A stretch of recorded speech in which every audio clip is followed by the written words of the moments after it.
Hi good evening. അപ്പോൾ ഇന്നത്തെ ചായക്ക് എന്തുണ്ടാക്കുന്ന ആലോചനയിലാണോ? അപ്പോൾ നമുക്ക് നമ്മുടെ സ്നാക്കിലേക്ക് കിടക്കാം. ഇന്നത്തെ സ്നാക്ക് എന്ന് പറയുന്നത് ഒരു 1-2 ഏത്തപ്പഴം ഉണ്ടെങ്കിൽ വളരെ എളുപ്പത്തിൽ തയ്യാറാക്കാൻ പറ്റിയൊരു പലഹാരമാണ് നമ്മുടെ ബനാന ബോൾസ്. ഇത് വെജിറ്റേറിയൻസിനും ഇഷ്ടമാവും, നോൺ വെജിറ്റേറിയൻസിന് വേണമെന്നുണ്ടെങ്കിൽ നോൺ വെജിറ്റേറിയൻസിൻ്റെ രീതിയിൽ ഉണ്ടാക്കാം. അതെങ്ങനെയാണെന്ന് നമുക്ക് വീഡിയോയിലേക്ക് കിടക്കുമ്പോൾ പറയാം. അപ്പോൾ നമ്മുടെ ബനാന ബോൾസ് എങ്ങനെയാണ് തയ്യാറാക്കുന്നത് നോക്കാം. നമുക്ക് നമ്മുടെ ഇൻഗ്രീഡിയൻസ് നോക്കാം. നമ്മളിപ്പോൾ നന്നായിട്ട് പഴുത്ത 2 ഏത്തപ്പഴം എടുത്തിട്ടുണ്ട്. ഇത് ഇത്രയും പഴുത്തതിനേക്കാൾ കൂടുതലായിട്ട് നിങ്ങളുടെ കയ്യിൽ തൊലി കറുത്ത് തുടങ്ങിയ ഏത്തപ്പഴം ഉണ്ടെങ്കിൽ അത് എടുക്കുക കേട്ടോ. അതാണ് കൂടുതൽ ടേസ്റ്റ്. എത്രത്തോളം പഴുത്ത ഏത്തപ്പഴം എടുക്കാമെന്നുണ്ടെങ്കിൽ അത്രയും നല്ലത്.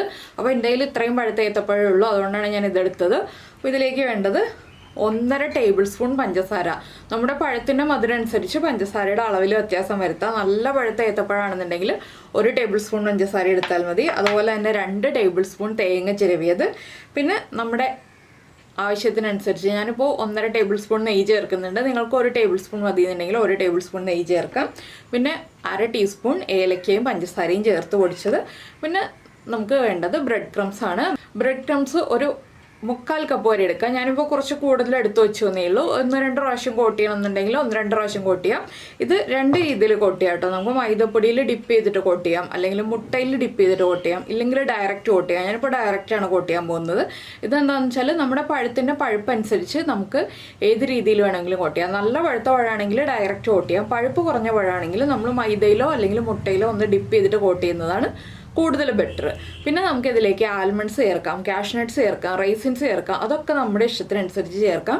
ഞാനിപ്പോൾ കുറച്ച് കാഷ്നട്ട്സ് ചേർക്കുന്നുണ്ട്. ഇതൊന്നും ചേർത്തില്ലെങ്കിലും തേങ്ങ കൊത്തിയിട്ട് ചേർക്കുകയാണെങ്കിൽ അതായാലും മതി. തേങ്ങ കൊത്തൊന്ന് നെയ്യിൽ ജസ്റ്റ് ഒന്ന് റോസ്റ്റ് ചെയ്തിട്ട് ചേർക്കുകയാണെങ്കിൽ അതാണെങ്കിലും മതി.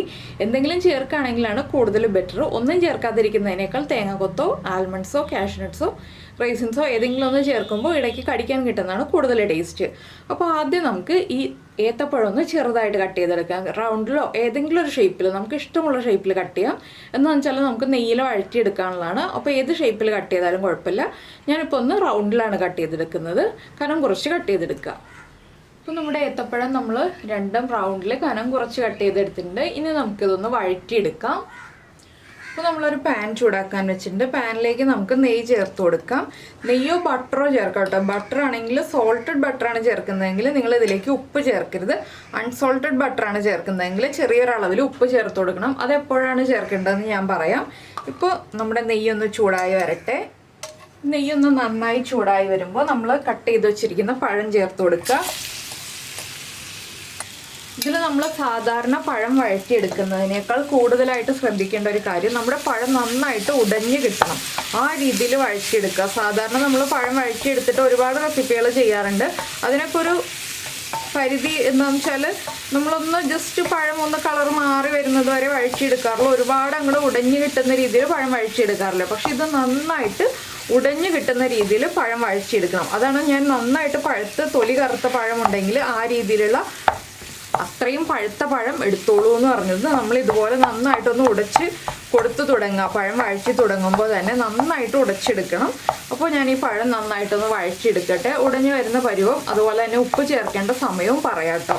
അത് നമ്മൾ പ്രത്യേകം ശ്രദ്ധിക്കുക. സോൾട്ടഡ് ബട്ടർ ആണെങ്കിൽ ഒട്ടും തന്നെ ഉപ്പ് ചേർക്കരുത്. അപ്പോൾ ഇനി പഴത്തിൻ്റെ കളറൊക്കെ മാറി ഒന്ന് ഉടച്ചെടുക്കുന്ന പാകമാകുമ്പോൾ പറയാം.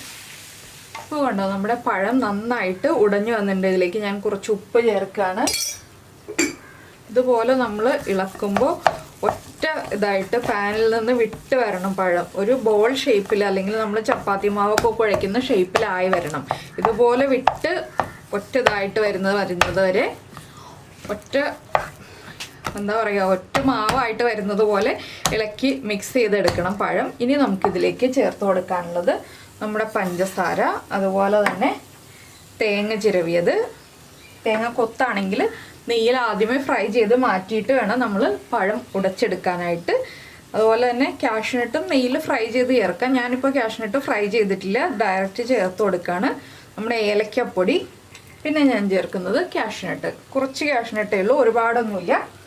ഇനി ഇതെല്ലാം ചേർത്ത് നന്നായിട്ടൊന്ന് ഇളക്കി മിക്സ് ചെയ്തെടുക്കുക. ഈ പഴത്തിൻ്റെ മിക്സിലേക്ക് നന്നായിട്ട് ഇതെല്ലാം ചേർത്ത് ഇളക്കി മിക്സ് ചെയ്യുക.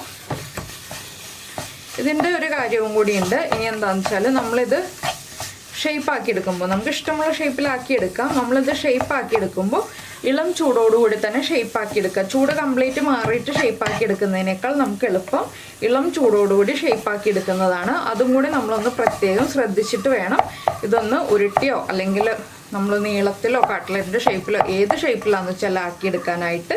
ഞാനിതിപ്പോൾ ബോൾ ഷേപ്പിലാണ് ആക്കിയെടുക്കുന്നത്.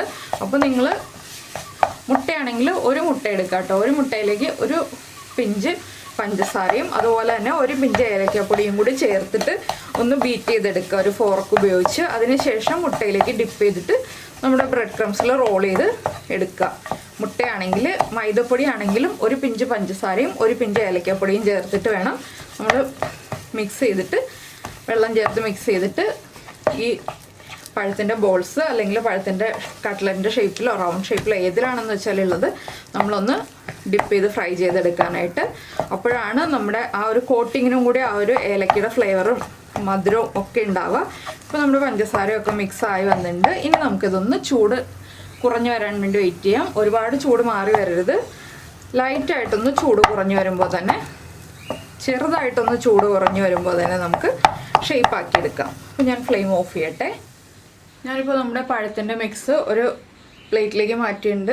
ഇതിപ്പോൾ ഞാൻ ചെറിയ ചെറിയ ബോൾസ് ആക്കിയാണ് എടുക്കുന്നത്. നിങ്ങൾക്ക് ഇഷ്ടമുള്ള വലിപ്പത്തിൽ എടുക്കാം കേട്ടോ. എന്താണെന്ന് വെച്ചാൽ പഴം വെന്തതാണ്, അതുകൊണ്ട് തന്നെ നമുക്കിനി വേവാനൊന്നുമില്ല. മൈദയുടെ കോട്ടിംഗ് ഒക്കെയാണ് വേവാനുള്ളത്. മൈദയിൽ കോട്ട് ചെയ്യുന്നുണ്ടെങ്കിൽ, ഇല്ലെങ്കിൽ നമുക്കിതുപോലെ റെഡിയാക്കി എടുത്തിട്ട് നമുക്ക് നേരെ ബ്രെഡ് ക്രംസിലേക്ക് ഉരുട്ടിയെടുക്കാം. അല്ലെങ്കിൽ മൈദപ്പൊടിയിലോ മുട്ടയിലോ ഡിപ്പ് ചെയ്തിട്ട് ഒന്ന് റോൾ ചെയ്തെടുക്കാം. ഇതുണ്ടോ ചെറിയ ബോൾസാണ്. അപ്പോൾ എന്താണെന്ന് വെച്ചാൽ കുട്ടികൾക്കൊക്കെ നന്നായിട്ട് ഇഷ്ടപ്പെടും.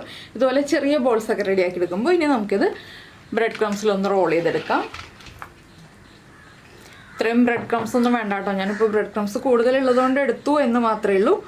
ഇതുപോലൊന്ന് ഉരുട്ടി കോട്ട് ചെയ്തെടുക്കാം. എനിക്ക് ഒരുപാട് കോട്ടിങ് വേണ്ടാത്തത് കൊണ്ടാണ് ഞാൻ ഇതുപോലെ ചെറുതായിട്ടൊന്ന് കോട്ട് ചെയ്തെടുക്കുന്നത്.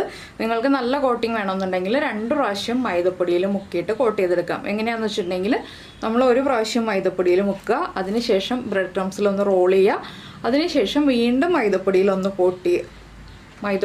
മുക്കിയിട്ട് വീണ്ടും ബ്രെഡ് ക്രംസിലൊന്ന് കോട്ട് ചെയ്തെടുക്കുക. അപ്പോൾ നന്നായിട്ട് കോട്ടിങ് കിട്ടും.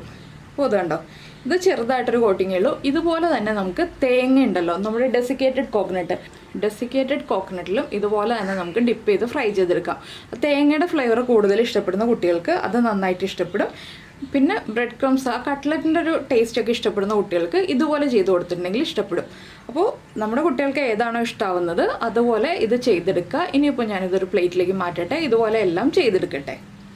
അപ്പോൾ നമ്മുടെ ബോൾസ് എല്ലാം റെഡിയായി വന്നിട്ടുണ്ട്. ഇനി നമുക്കിതൊന്ന് ഫ്രൈ ചെയ്തെടുക്കാം. അപ്പോൾ നിങ്ങൾ ആദ്യമായിട്ടൊക്കെ ഫ്രൈ ചെയ്യുകയാണ്, കുക്കിംഗ് പഠിച്ചു തുടങ്ങുന്ന കുട്ടികളൊക്കെ ആണെങ്കിൽ ചെറിയ ക്വാണ്ടിറ്റി ഉണ്ടാക്കുക കേട്ടോ. ഒരേ ഏത്തപ്പഴമൊക്കെ എടുത്തിട്ട് ഉണ്ടാക്കുക. അപ്പോൾ നമ്മുടെ എണ്ണ ചൂടായോ നോക്കാനായിട്ട് നമുക്ക് ഒരു ബോൾ ഇട്ട് നോക്കാം. ചെറിയ ഫ്ലെയിമിൽ വെച്ചിട്ട് ഉണ്ടാക്കുക, ഹൈ ഫ്ലെയിമിൽ വെക്കരുത്. നമ്മുടെ ബ്രെഡ് ക്രംസ് മാത്രമേ കോട്ടാവാനുള്ളൂ. ഒരുപാടെണ്ണം ഒരുമിച്ചിട്ട് ഫ്രൈ ചെയ്യരുത്. ഒരു 3-4 എണ്ണം ഒരുമിച്ചിട്ടിട്ട് ഫ്രൈ ചെയ്തെടുക്കുക. അതിനുശേഷം ബാക്കിയുള്ളത് ഫ്രൈ ചെയ്യാം. സോറി, നമ്മുടെ ബ്രെഡ് ക്രംസ് മാത്രമേ കുക്കാവാനുള്ളൂ കേട്ടോ. ഞാൻ പറഞ്ഞപ്പോൾ തെറ്റിപ്പോയതാണ്. നമ്മുടെ ബ്രെഡ് ക്രംസ് മാത്രമേ കുക്കാവാനുള്ളൂ. അപ്പോൾ ഒരുപാടെണ്ണം ഒരുമിച്ചിട്ടിട്ട് ഫ്രൈ ചെയ്യരുത്. അതുപോലെ തന്നെ ഇടുമ്പോൾ ശ്രദ്ധിക്കുക, കൈ കൊള്ളാതെ ശ്രദ്ധിക്കുക. അപ്പോൾ ഞാൻ ചെറിയ ബർണറിൽ ഹൈ ഫ്ലെയിമിൽ വെച്ചിട്ടാണ് ഇട്ട് കൊടുത്തിരിക്കുന്നത്. ഇതൊന്ന് ഉടനെ തന്നെ തിരിച്ചിടുക കേട്ടോ. എണ്ണയിലേക്ക് ഇട്ടിട്ട് ഒന്ന് വെയിറ്റ് ചെയ്യുക, അതിനുശേഷം ഉടനെ തന്നെ തിരിച്ചിടുക. നമ്മൾ കൂടുതൽ സമയം വെയിറ്റ് ചെയ്തിട്ടുണ്ടെങ്കിൽ നമ്മുടെ ബ്രെഡ് ക്രംസ് കരിഞ്ഞു പോകും. ഞാൻ പറയുന്നത് തെറ്റി പോകുന്നത് ഞാനൊരു മരുന്ന് കഴിച്ചതുകൊണ്ടാണ് കേട്ടോ. അതുകൊണ്ടൊന്ന് ശ്രദ്ധിക്കുക, അതുകൊണ്ടൊന്ന് ക്ഷമിക്കുക. അപ്പോൾ ഒരു മെഡിസിൻ്റെ പ്രശ്നമാണ് ഇന്നിപ്പോൾ പറയുന്നത്, ചില വാക്കുകളൊക്കെ തെറ്റിപ്പോകുന്നത്. അപ്പോൾ ഇതാ നമ്മുടെ ബോൾസൊക്കെ കുക്കായി വരുന്നുണ്ട്. അപ്പോൾ ബ്രെഡ് ക്രംസ് വീട്ടിൽ തന്നെ റെഡിയാക്കി എടുത്തതാണ് കേട്ടോ. നമ്മൾ പുറമേ നിന്ന് വാങ്ങിക്കുന്ന ബ്രെഡ് ക്രംസ് ആണെങ്കിൽ ഇതിലും ഫാസ്റ്റായിട്ട് കുക്കായി വരും.